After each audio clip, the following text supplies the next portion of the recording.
Oke, selamat pagi di situ ya. Sebelumnya, assalamualaikum warahmatullahi wabarakatuh. Oke, saya doakan untuk hari ini yang menonton video saya ini semoga dikasih kesehatan selalu dan juga rezeki yang melimpah dan berkah di situ ya. Oke, ini saya kasih tips buat kamu yang main TikTok affiliate. Konsepnya sama, untuk dasarnya sama ya.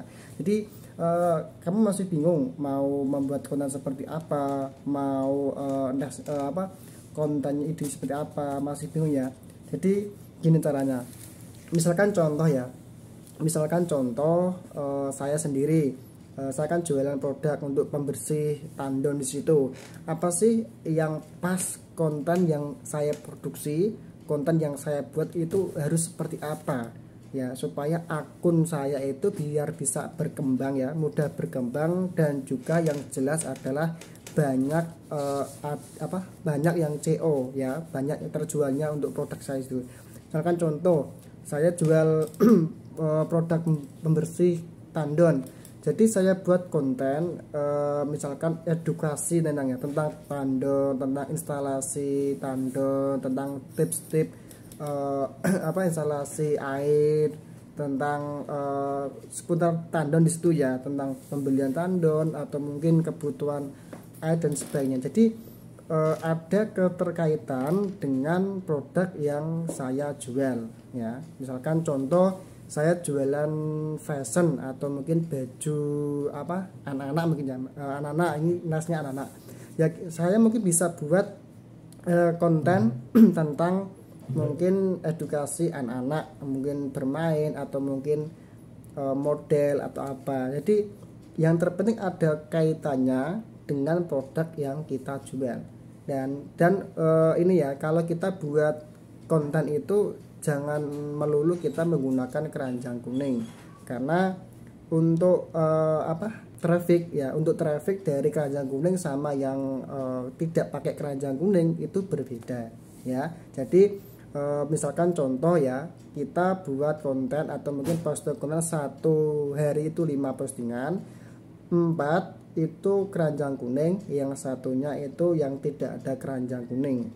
Tujuannya buat apa tadi ya? Untuk menarik traffic supaya akun kita biar cepat berkembang dari follower dan juga yang mau meng-share, yang men-follow ya. Misalkan contoh nih, saya kasih contoh lagi.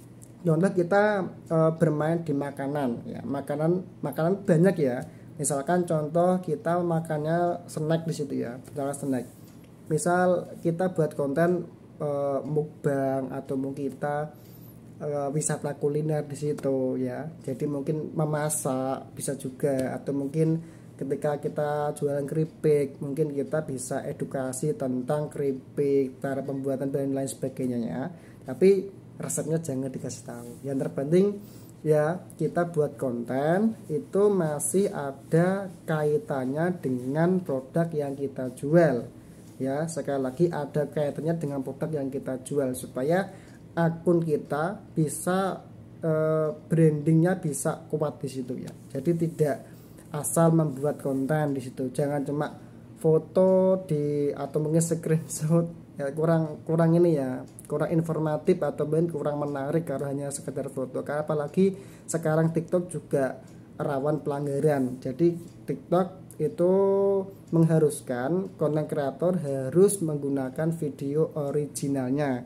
Tidak apa-apa kita seadanya aja, nggak perlu bagus-bagus kalau untuk pemula ya. Seiring dengan berjalannya waktu, kita sambil evaluasi, sambil belajar editing dan lain-lain, nanti juga akan bagus sendiri. Yang terpenting setiap hari produksi konten terus menerus ya, minimal 5.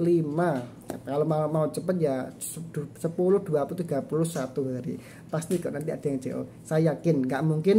Ibarat kita itu menebar benih ya, semakin banyak benih yang kita tebar pasti bisa kok mendapatkan hasilnya di situ ya. Beda lagi berbanding terbalik, kalau kita kontennya cuma sedikit dan kurang menarik ya, apalagi kurang menarik sedikit, masih kurang menarik, hanya segitu saja ya, dikatakan kenapa belum CO atau belum ada yang terjual, view-nya sedikit ya. Tadi ya, bisa evaluasi diri, bukannya kamu nggak bisa, tapi maulah belajar di situ. Oke, seperti itu tips dari saya, semoga bisa bermanfaat. Jangan lupa dibantu like, subscribe, dan juga komen. Jika ada pertanyaan, nggak usah sungkan-sungkan ya, langsung aja ditulis di kolom komentar ya. Oke, untuk kamu yang mau belajar affiliate, langsung aja bergabung di link deskripsi, ada di komentar atau di deskripsi video ini ya untuk linknya. Oke, salam Pravi, dadah.